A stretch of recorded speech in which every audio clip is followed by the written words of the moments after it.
Here we got two Paynes both running. This one's got a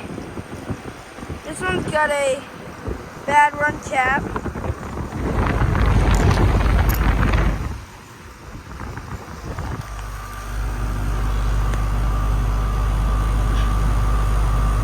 It's the logo.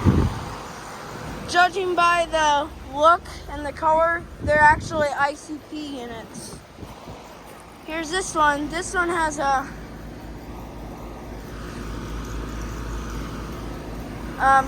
normal. Yeah. This one has a worse run cap on this one still works.